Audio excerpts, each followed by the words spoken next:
Hello everyone, welcome to the next class of our smart Adhyayan series. आज जो topics हैं वो थोड़े से क्रोनोलॉजी बेस्ड टॉपिक्स हैं, थोड़े से कॉन्सेप्चुअल टॉपिक्स हैं, राइट। तो ज़्यादा फैक्चुअल चीज़ें नहीं हैं जो आपको रटनी पड़ेंगी। एक बार देख लोगे, समझ आ जाएंगी तो एग्जाम में क्वेश्चन सही हो जाएंगे। इंपॉर्टेंट टॉपिक्स हैं, उठा के यूपीपीएससी बीपीएससी सभी क्वेश्चन पूछते हैं इनसे, ठीक है। तो थोड़ा सा ध्यान से देखना, ज़्यादा ट्रिक्स नहीं है आज के वीडियो में, बट जो भी टॉपिक्स पढ़ाऊंगा इंपॉर्टेंट टॉपिक्स पढ़ाऊंगा और एग्जाम में आने के चांसेस बहुत ज़्यादा होंगे। ये वीडियो 11 बजे अपलोड हो रहा है सुबह, और ये हमारी स्मार्ट अध्ययन सीरीज का 11th वीडियो है।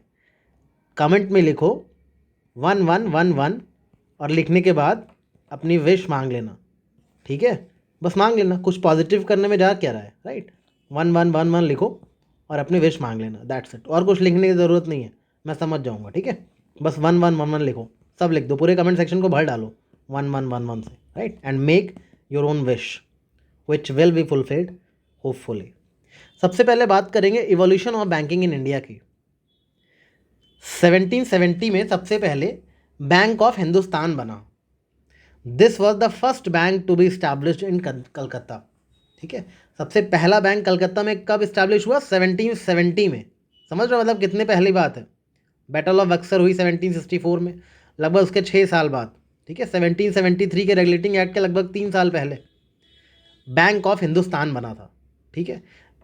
हिस्ट्री की डेट्स को ऐसे ही याद किया जाता है, किसी इंपॉर्टेंट इवेंट से उसको लिंक कर लो कि अच्छा उसके कितने साल बाद हुआ था, अच्छा उसके 6 साल बाद, ओके ओके।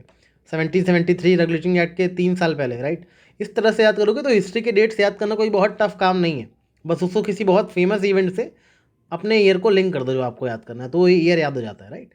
सबसे पहला जो बैंक था वो बैंक ऑफ हिंदुस्तान था, और this was the first bank to be established in Calcutta, क्योंकि उस टाइम पे हिंदुस्तान का मतलब कलकत्ता ही था, ठीक है। ईस्ट इंडियन कंपनी एरा में कौन से बैंक्स बने? कलकत्ता में जब बैंक बन गया, ठीक है, वो तो बैंक ऑफ हिंदुस्तान ऐसे ही था। उसके बाद 3 प्रेसिडेंसी बैंक्स बने, जैसा कि आपको बताया कि 3 प्रेसिडेंसी हुआ करती थी उस टाइम पे, बंगाल, बॉम्बे एंड मद्रास। तो सबसे पहला बैंक जो बना था वो बंगाल में बना था, 1806 में ही बन गया था, राइट। उसके बाद बॉम्बे और मद्रास में बहुत सालों बाद, लगभग उसके 30-35 साल बाद बना था एक, 1840 में, और उसके बाद 1843 में बॉम्बे और मद्रास में, ठीक है। तो ये तीनों के एग्जैक्ट ईयर नहीं याद रहे, बस इतना याद रखना कि बॉम्बे बंगाल वाला बहुत पहले बन गया था 1800 शुरू होते ही, ठीक है, 1806 में। और बॉम्बे और मद्रास वाला 1840s में बना था, ठीक है। दोनों लगभग आसपास ही बने थे बॉम्बे और मद्रास वाले। तो 3 प्रेसिडेंसी बैंक याद रखना, सबसे पहले बंगाल में बना, फिर बॉम्बे में, फिर मद्रास में। क्या पता वो क्रोनोलॉजी में अरेंज करने को दे दे कि 3 प्रेसिडेंसी बैंक्स कब बने थे, सबसे पहले कौन सा बना था। ऐसे कुछ भी क्वेश्चन आ सकता है, इसलिए जो भी फैक्ट्स हैं वो बहुत इंपॉर्टेंट है। किसी चीज़ को हल्के मत लेना। इस स्मार्ट अध्ययन सीरीज़ में कुछ भी ऐसा नहीं पढ़ा रहा हूँ जो आपको छोड़ के जाना है। एक एक शब्द मेरे नोट्स का याद रखना, एक एक शब्द मेरे नोट्स का हीरा है। कुछ भी ऐसा नहीं लिखवा रहा हूँ जो फालतू, ठीक है, जो बिल्कुल आपको छोड़ना है। छोड़ने वाली चीज़ें मैं लिखवा ही नहीं रहा हूँ, इसीलिए जो चीज़ें लिखवा रहा हूँ जो एग्ज़ाम में पूछी जा चुकी हैं और रिपीटेडली पूछी जाती हैं, ठीक है, वही चीज़ें, उसी का नाम है स्मार्ट अध्ययन। पढ़ो वही जो एग्ज़ाम में आए, ठीक है। तो उसके इसका प्रूफ तो खैर मैं एग्ज़ाम होने के बाद दूंगा, अभी तो खैर क्या ही बोलूँ, राइट। तो फिलहाल अभी पढ़ाई पे ध्यान देते हैं। First commercial bank, Awadh commercial bank, 1881। सबसे पहला कॉमर्शियल बैंक कौन सा था? अवध कॉमर्शियल बैंक, 1881 में बना, यानी कॉमर्शियल बैंक बन गया एक, ठीक है, 1881 में।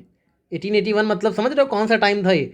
कांग्रेस आपकी बनी थी 1885 में, उसके कुछ सालों पहले सबसे पहला कॉमर्शियल बैंक इंडिया का बना, अवध कॉमर्शियल बैंक, ठीक है। इसमें लोग 18 रुपये जमा कर रहे हैं तो 81 रुपये मिल रहे हैं, उल्टा होकर।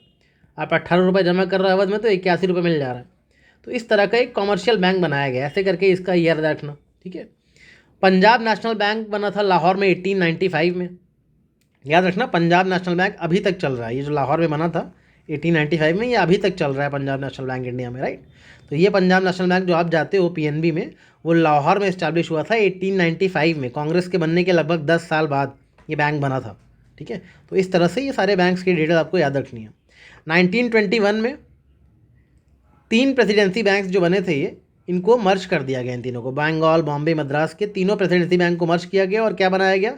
इंपीरियल बैंक ऑफ इंडिया, ठीक है। और 1935 में आप सभी को पता है कि गवर्नमेंट ऑफ इंडिया एक्ट 1935 आया, उसके तहत सेंट्रल बैंक बनाया गया आरबीआई एक्ट के थ्रू। आरबीआई एक्ट आया 1934 में, उसके थ्रू सेंट्रल बैंक को बनाया गया, ठीक है। जीओआई एक्ट 1935 के तहत नहीं। आरबीआई एक्ट ऑफ 1934 के तहत सेंट्रल बैंक इस्टेब्लिश किया गया 1935 में। तो इसको याद रखना, जो एक्ट था वो 1934 का था, बैंक इस्टेब्लिश हुआ 1935 में, राइट। तो इतनी चीज़ें आपको याद रखनी है। अब ये जो 1921 में इंपीरियल बैंक ऑफ इंडिया बना था ना, इसको 1955 में नेशनलाइज करके स्टेट बैंक ऑफ इंडिया बना दिया गया। यही इंपीरियल बैंक 1955 में नेशनलाइज कर दिया गया और उसको रीनेम किया गया स्टेट बैंक ऑफ इंडिया। तो स्टेट बैंक ऑफ इंडिया अपने आप में एग्जिस्टेंस में कब आया? 1955 में, यानी आज़ादी के बाद। और जो पंजाब नेशनल बैंक है वो 1895 से ही एग्जिस्टेंस में है, ठीक है। ऐसे थोड़ी थोड़ी चीज़ें आप ध्यान से पढ़ लो। ये पूरा लेक्चर ध्यान देने वाला है, इसमें ज़्यादा ट्रिक्स नहीं है, बट आप ध्यान दोगे तो ये लेक्चर बहुत काम का लेक्चर है, ठीक है। Next is post independence time में 1949 में गवर्नमेंट ऑफ इंडिया ने पास किया बैंकिंग कंपनीज एक्ट, ठीक है। इसके तहत आरबीआई को सुपरवाइजर और रेगुलेटर बना दिया गया बैंक्स का, ठीक है। फिर 1955 में मैंने बता ही दिया कि ये बैंक नेशनलाइज होकर स्टेट बैंक ऑफ इंडिया बन गया, इंपीरियल बैंक जो था। 1959 में क्या हुआ? ये जो एसबीआई बना था इसके 7 एसोसिएट्स बैंक्स बनाए गए। ये तो चलो नहीं भी याद रखोगे चलेगा, बट 1969 में क्या हुआ कि 14 प्राइवेट बैंक्स का नेशनलाइजेशन किया गया। तो ये चीज़ें क्रोनोलॉजी में बहुत ज़्यादा आती हैं। क्रोनोलॉजी में पता है कैसे देगा? फॉर्मेशन ऑफ एसबीआई, ठीक है, नेशनलाइजेशन ऑफ बैंक, फिर आएगा Punjab and Sindh national bank का फॉर्मेशन, तो 1981 में हुआ। इस तरह से ये क्रोनोलॉजी बस याद रखना। सबसे पहले इंपीरियल बैंक को नेशनलाइज करके एसबीआई बनाया गया, फिर एसबीआई के 7 एसोसिएट्स बैंक्स बनाए गए, फिर 1969 में नेशनलाइजेशन किया गया 14 प्राइवेट बैंक्स का, ठीक है, मतलब गवर्नमेंट के कंट्रोल में आ गए वो बैंक्स। और 1980 में क्या हुआ? नेशनलाइजेशन 6 और मोर बैंक्स का किया गया, ठीक है। लगभग पहला नेशनलाइजेशन हुआ 69 में, उसके 11 साल बाद 6 और बैंक नेशनलाइज किए गए, टोटल 20 नेशनलाइज्ड बैंक हो गए इंडिया में, ठीक है। फिर 1981 में पंजाब एंड सिंध बैंक बनाया गया, ठीक है। लाहौर कमर्शियल बैंक के तौर पे जो इस्टेब्लिश हुआ था 1895 में, उसी को पंजाब एंड सिंध बैंक नाम देके इंडिया में ऑपरेशनल किया गया, ठीक है। तो इंडिया में ये लाहौर एंड सिंध बैंक जो 1895 से बना हुआ था, उसको नाम दिया गया इंडिया में पंजाब एंड सिंध बैंक, और इंडिया में ऑपरेशनल किया गया 1981 में, राइट। लास्टली 2013 में एक भारतीय महिला बैंक बनाया गया। It was the India's first all women bank. इसमें सिर्फ महिलाएं ही काम करती हैं, ठीक है, ऑल वुमेन बैंक। और ऐसे बैंक जहाँ सिर्फ महिलाएं ही हैं, ऐसा बैंक या दिल्ली में होगा, मुंबई में होगा, तो मुंबई में खुला था, ठीक है, भारतीय महिला बैंक। तो याद रखिएगा 2013 में भारतीय महिला बैंक खोला गया था। 2017 में एसबीआई का मर्जर हो गया। जितने भी एसबीआई और उनके एसोसिएट बैंक्स खोले थे ना, ये देखो एसबीआई था, एसोसिएट बैंक्स थे, इन सभी का मर्जर कर दिया गया, और इसमें भारतीय महिला बैंक को भी मर्जर कर दिया गया 1 अप्रैल 2017 को। तो इतनी चीज़ें आपको बैंकिंग सेक्टर के बारे में पता होनी चाहिए थोड़ी सी, ताकि स्टेट लेवल एग्जाम में अगर कोई क्रोनोलॉजी बेस्ड क्वेश्चन आए तो आपका गलत ना हो, मोटा मोटा याद रहे कि हाँ पहले नेशनलाइजेशन हुआ था, फिर पंजाब एंड सिंध बैंक में आया था, ठीक है। भारतीय महिला बैंक सबसे लास्ट में आया था 2013 में, और एसबीआई और भारतीय महिला बैंक का मर्जर सबसे लास्ट में हुआ 2017 में हुआ था, ठीक है। इस तरह की चीज़ों को दिमाग में बिठा लो और याद रखो। कुछ इंपॉर्टेंट एसिड्स दिए हुए हैं और उनके क्या सोर्स हैं वो दिया हुआ है। इसको मैच करने में कई बार पूछ लेता है क्वेश्चन, या इंडिविजुअली क्वेश्चन आ जाता है कि ये एसिड किस चीज़ में पाया जाता है, तो ये भी एक बार देख लो, ये इंपॉर्टेंट है। हर साल या अल्टरनेट ईयर पे एक ना एक क्वेश्चन आ ही जाता है पेपर में, और कन्फ्यूज़ हो जाते हो आप लोग, राइट। टार्टरिक एसिड, टार्टरिक मतलब ऐसा होता है जो चीज़ स्वीट एंड सोर हो, थोड़ी खट्टी सी चीज़ हो, खटमिट्ठी सी चीज़ जो होती है उसमें टार्टरिक एसिड पाया जाता है। जैसे अंगूर थोड़े खटमिट्ठे से होते हैं, ठीक है। टैमरिंड यानी इमली भी थोड़ी खटमिट्टी सी होती है, राइट। लेकिन इसमें बनाना भी है। तो याद रखना कि आपसे कोई पूछता है कि अंगूर खट्टे हैं, आप बोलोगे हाँ हाँ। इमली खट्टी है, आप बोलोगे हाँ हाँ। बट बनाना खट्टे हैं, आप बोलोगे ना ना, ठीक है। बनाना खट्टे नहीं है, बट फिर भी टार्टरिक एसिड बनाना में भी पाया जाता है। तो याद रखना ग्रेप्स, टैमरिंड, बनानाज, इन सब में टार्टरिक एसिड पाया जाता है, बस इसको दिमाग में बिठा लो। एसिटिक एसिड विनेगर में पाया जाता है, ठीक है। इसको एथेनॉइक एसिड भी बोलते हैं। कैसे याद रखोगे? विनेगर को हिंदी में बोलते हैं सिरका, सिरका बोलते हैं, ठीक है। ये सिरका यानी कि ऐसे याद रखना, किसी ने मेरे सिर पे एसिटिक एसिड डाल दिया, ठीक है, किसी ने मेरे सिर पे एसिटिक एसिड डाल दिया, तो आपको विनेगर और एसिटिक एसिड याद रहेगा, right. Citric acid, citric acid नाम से पता है, जो सिट्रस वाले फ्रूट्स हैं उसमें होगा, ठीक है, विटामिन सी वालों में, लेमन, ऑरेंज, जिसमें विटामिन सी बहुत ज़्यादा होता है, सिट्रस फ्रूट्स होते हैं ना, वो सिट्रिक एसिड पाया जाता है। नाम से ही लग रहा है आपको पता। ऑक्सैलिक एसिड क्या होता है? टोमेटो में, स्पिनच में, ब्रोकली में जो एसिड पाया जाता है वो ऑक्सैलिक एसिड होता है। मेनली याद रखना कि इसमें कोई फल नहीं दिखेगा आपको या तो सलाद वाली चीज़ें दिखेंगी या सब्जियां दिखेंगी ऑक्सैलिक एसिड में। Tomato, spinach, broccoli, oxalic acid इनमें पाया जा रहा है, राइट। किसी कोई फ्रूट्स नहीं दिखेगा यहाँ पे, ऐसे सब्जियां या सैलड ही दिखेगी आपको ऑक्सैलिक एसिड में। एक चीज़ ध्यान रखना, ऑक्सैलिक एसिड अगर बॉडी में ज़्यादा हो जाए, ठीक है, तो कैल्शियम ऑक्सलेट फॉर्म हो जाता है। क्या होता है? कैल्शियम ऑक्सलेट फॉर्म होता है। और अगर कैल्शियम ऑक्सलेट बॉडी में ज़्यादा फॉर्म हो गया तो क्या होगा? आपकी बॉडी में अगर कैल्शियम ऑक्सलेट की मात्रा बढ़ गई, आपने ज़्यादा टमाटर, ज़्यादा पालक या ज़्यादा ब्रोकली खानी शुरू कर दी, तो कैल्शियम ऑक्सलेट आपकी बॉडी में बढ़ जाएगा। तो क्या होगा? आपको किडनी स्टोन का खतरा हो सकता है, ठीक है। तो ये याद रखना, ऑक्सैलिक एसिड ज़्यादा होने से कैल्शियम ऑक्सलेट होता है और कैल्शियम ऑक्सलेट से किडनी स्टोन हो सकता है अगर एक्सेस में हो गया बॉडी में तो। लैक्टिक एसिड कर्ड में होता है, सबको पता है, दही में लैक्टिक एसिड होता है, ठीक है। लैक्टोबैसिलस बैक्टीरियाज होते हैं उसमें। मैलिक एसिड एप्पल, एप्पल क्या है? फलों का मालिक है। फलों का मालिक क्या है? सेब ही है, right. Ascorbic acid vitamin C वाले, आंवला, गुआवा, पपाया, ऑरेंज, लगभग सभी में, सभी फ्रूट्स में एस्कॉर्बिक एसिड मिलेगा क्योंकि सब में ही विटामिन सी होता है। जहाँ विटामिन सी वहाँ ascorbic, right. Formic acid, formic acid form होता है आंट के, चींटियों के काटने से, ठीक है। उनकी नेटल, स्टिंगिंग नेटल प्लांट, इन सब चीज़ों से फॉर्मिक एसिड फॉर्म होता है। ये जो स्टिंगिंग नेटल्स होते हैं ना, ये एक तरह के प्लांट होते हैं। इनके जो पार्ट होते हैं, इनके पास हेयर लाइक स्ट्रक्चर होते हैं छोटे छोटे, जो इरिटेटिंग केमिकल्स रिलीज़ करते हैं। बेसिकली यही रिलीज़ करते हैं फॉर्मिक एसिड ही, स्टिंगिंग नेटल। जैसे आंट्स जो चींटियाँ होती हैं वो भी फॉर्मिक एसिड रिलीज़ करती हैं, वैसे स्टिंगिंग नेटल प्लांट भी अपने बॉडी पार्ट से ये फॉर्मिक एसिड रिलीज़ करते हैं, जो कि बहुत इरिटेटिंग होता है। तो इस तरह से ये एसिड वाली चीज़ें थोड़ी सी याद रखना, ठीक है, एग्जाम में अक्सर पूछी जाती हैं, ध्यान से पढ़ लेना। अभी ह्यूमन बॉडी में केमिकल कंपोजिशन को देख लो। ह्यूमन बॉडी में 11 एलिमेंट्स होते हैं, ठीक है, जो लिस्टेड है यहाँ पे और जो लाइफ के लिए इसेंशियल हैं। लाइफ के लिए जो इसेंशियल होते हैं वो सारे एलिमेंट्स यहाँ पे लिस्टेड हैं। इसमें क्वेश्चन कैसे आएगा? क्वेश्चन ऐसा आएगा, आपको दे देगा ऑक्सीजन, हाइड्रोजन, कैल्शियम, पोटेशियम, ऐसे दे देगा, इनमें से कौन ज़्यादा है आपकी बॉडी में और कौन सी चीज़ कम है, ठीक है। ऐसे क्वेश्चन आएगा, इनको सीक्वेंस में अरेंज करने को दे देगा कि ऑक्सीजन ज़्यादा है या हाइड्रोजन ज़्यादा है बॉडी में, या फास्फोरस ज़्यादा है, मैग्नीशियम ज़्यादा है। इस तरह के क्वेश्चन आएंगे। तो इसलिए एक बेसिक आइडिया होना चाहिए कि आपकी बॉडी में इन 11 एलिमेंट से कौन सी चीज़ें ज़्यादा हैं और कौन सी चीज़ें कम हैं। तो याद रखना कि आपकी बॉडी में सबसे ज़्यादा तो ऑक्सीजन ही होगी ना, दिन भर आप ऑक्सीजन इनहेल करते रहते हो, सबसे ज़्यादा ऑक्सीजन है आपकी बॉडी में, ठीक है। उसके बाद कार्बन है, ठीक है, कार्बन उसके बाद है, ऑक्सीजन के बाद कार्बन है, और कार्बन से भी कम हाइड्रोजन है। जो आप पानी पीते हो, ठीक है, H2O, तो हाइड्रोजन 3rd नंबर पे है। तो ये तीनों सबसे मेन है, ऑक्सीजन, कार्बन, हाइड्रोजन। ये तो याद रहेगा ना, सबसे ज़्यादा ऑक्सीजन, 2nd पे कार्बन और 3rd पे हाइड्रोजन। इनके साथ कुछ भी दे नीचे का, तो याद रखना ये तीनों टॉप मोस्ट हैं बॉडी में, ठीक है। आपकी बॉडी में सबसे ज़्यादा ऑक्सीजन है, उसके कम कार्बन है और उससे भी कम हाइड्रोजन है, ठीक है। अब बाकी जो चीज़ें हैं वो थोड़ी और कम। नाइट्रोजन कितना इंपॉर्टेंट लगता है, बट है 4th नंबर पे, ठीक है।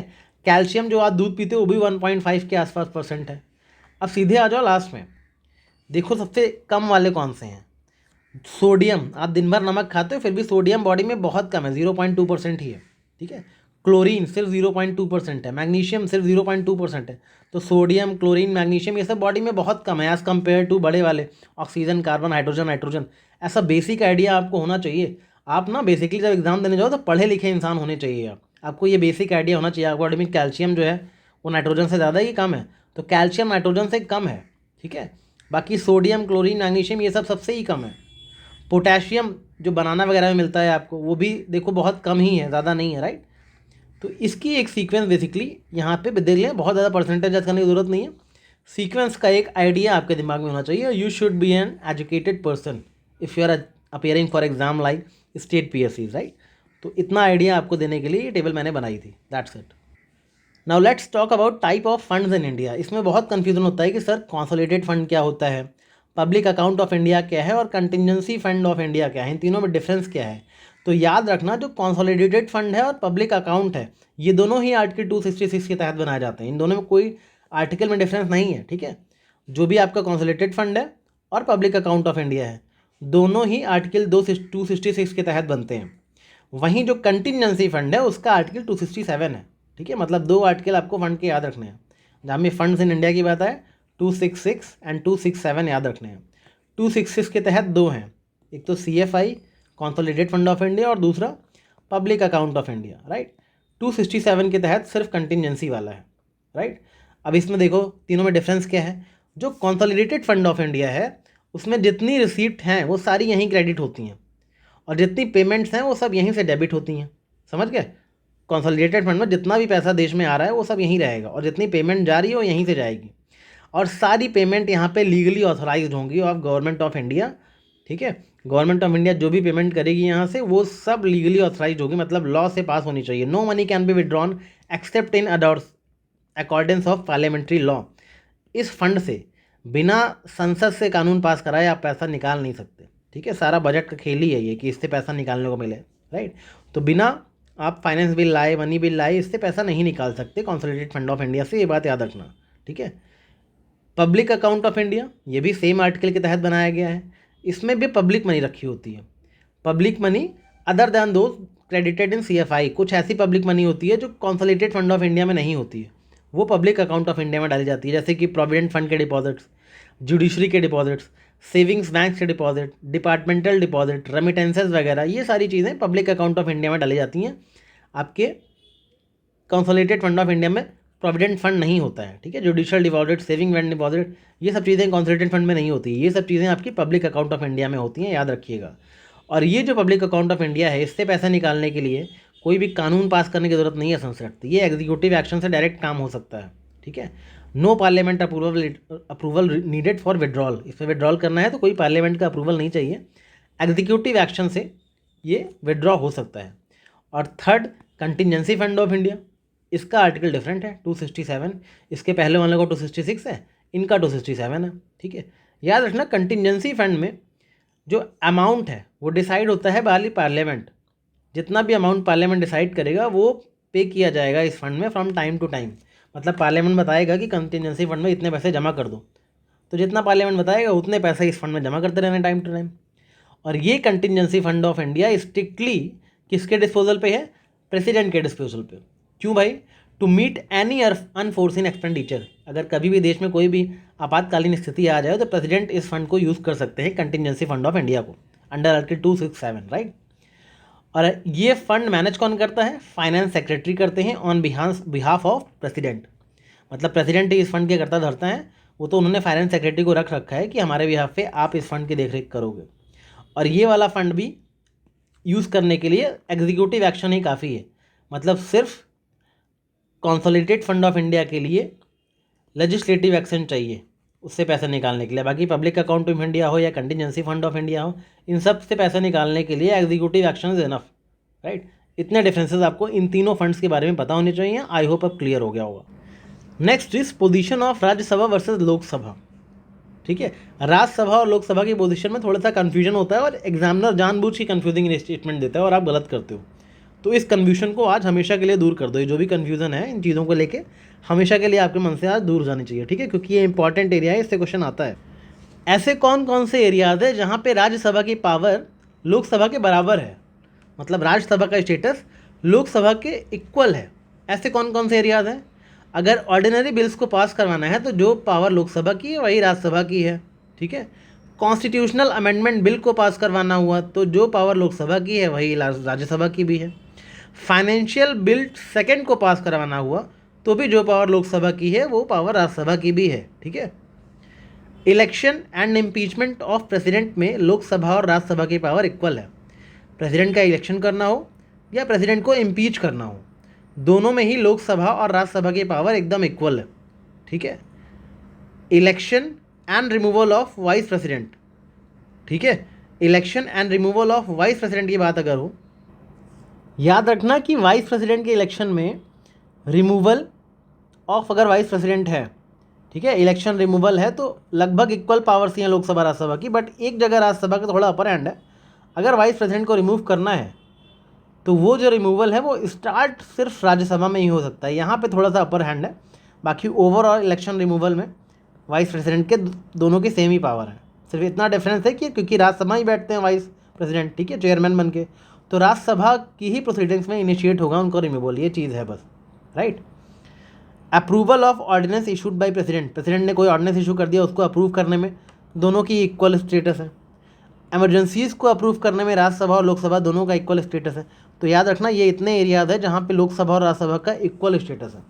अब कुछ ऐसी जगह है जहाँ राज्यसभा का अनइक्वल स्टेटस है विद लोकसभा, जहाँ पे राज्यसभा लोकसभा के बराबर नहीं है। जैसे कि मनी बिल को सिर्फ लोकसभा में ही इंट्रोड्यूस कर सकते हैं, राज्यसभा मनी बिल को अमेंड या रिजेक्ट नहीं कर सकता है, राज्यसभा सिर्फ सुझाव दे सकता है, लोकसभा माने या ना माने उसकी मर्जी है। ठीक है। फाइनेंस बिल 1 जो है वो हमेशा लोकसभा में ही इंट्रोड्यूस होगा सिर्फ, यहाँ भी राज्यसभा की पावर कम है। स्पीकर प्रिसाइड करते हैं जॉइंट सीटिंग के ऊपर। अगर कभी जॉइंट सीटिंग हो रही दोनों हाउसेस की तो उसमें स्पीकर प्रिसाइड करते हैं, राज्यसभा का चेयरमैन कभी प्रिसाइड नहीं करता। ठीक है। तो ये भी अपने आप में कहीं ना कहीं लोकसभा को अपर एज दे रहा है कि हो रही है जॉइंट सीटिंग, प्रिसाइड तो लोकसभा के स्पीकर ही कर रहे हैं, राज्यसभा के चेयरमैन को तो कोई पूछ भी नहीं रहा है। तो यहाँ पर भी अनइक्वल स्टेटस हो गया, right.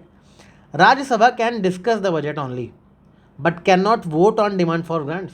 Lok Sabha can vote on demand of grant, जो भी ग्रांट मांग रहे हैं उस पर लोकसभा ही वोट कर सकता है, राज्यसभा बजट को सिर्फ डिस्कस कर सकते हैं। Resolution of discontinuation of national emergency अगर कहीं लगी है उसको डिसकॉन्टिन्यू करना है तो उसका रेजोल्यूशन सिर्फ लोकसभा में पास हो सकता है, राज्यसभा में नहीं। ठीक है। अगर नेशनल इमरजेंसी लगी है उसको डिसकॉन्टिन्यू करना है तो उसका resolution can be passed only by Lok Sabha, ये चीज़ याद रखना। ठीक है। राज्यसभा का कोई रोल नहीं है। नो कॉन्फिडेंस मोशन सिर्फ लोकसभा में ही इनिशिएट हो सकता है, राज्यसभा में नहीं। तो ये वो एरियाज है जहाँ पे लोकसभा की पावर राज्यसभा से ज़्यादा है। ठीक है। इनको भी एक बार देख लेना अच्छे से। लास्टली कुछ ऐसे एरियाज है जहाँ राज्यसभा की पावर थोड़ी सी ज़्यादा है, उसको स्पेशल पावर दी गई है। एक है आर्टिकल 249 और एक है आर्टिकल 312। ठीक है। आर्टिकल 249 में क्या है, राज्यसभा चाहे तो पार्लियामेंट को ऑथराइज कर सकती है to make laws on state subject list. ठीक है। जो स्टेट लिस्ट होती है ना, 7 शेड्यूल में 3 लिस्ट है, यूनियन लिस्ट, स्टेट लिस्ट और कंकरेंट लिस्ट।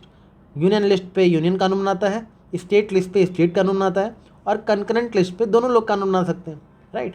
बट यहाँ पे एक चीज़ और देखना कि अगर राज्यसभा चाहे तो आर्टिकल 249 के तहत पार्लियामेंट को ऑथराइज कर सकता है कि पार्लियामेंट भी स्टेट लिस्ट पे सब्जेक्ट पे कानून बना सकते हैं। इस चीज़ की पावर पार्लियामेंट को राज्यसभा ही देगी। और आर्टिकल 312 के तहत Rajya Sabha can authorise creation of all India services. Rajya Sabha चाहे तो कोई नई ऑल इंडिया सर्विसेज क्रिएट करने के लिए बोल सकती है जो कि सेंटर और स्टेट दोनों के लिए कॉमन हो। तो याद रखना आर्टिकल 249 और आर्टिकल 312 राज्यसभा को स्पेशल पावर देता है। 2 ही आर्टिकल हैं, 249, 312। इनको याद रखना कि राज्यसभा की स्पेशल पावर्स के लिए हैं। That's all about today's lecture. अच्छे से पढ़ाई करो, रात पे 9 बजे क्विज ज़रूर अटेंड करना और कमेंट्स में लिखो 1111 एंड मेक योर विश। ठीक है। Good bye.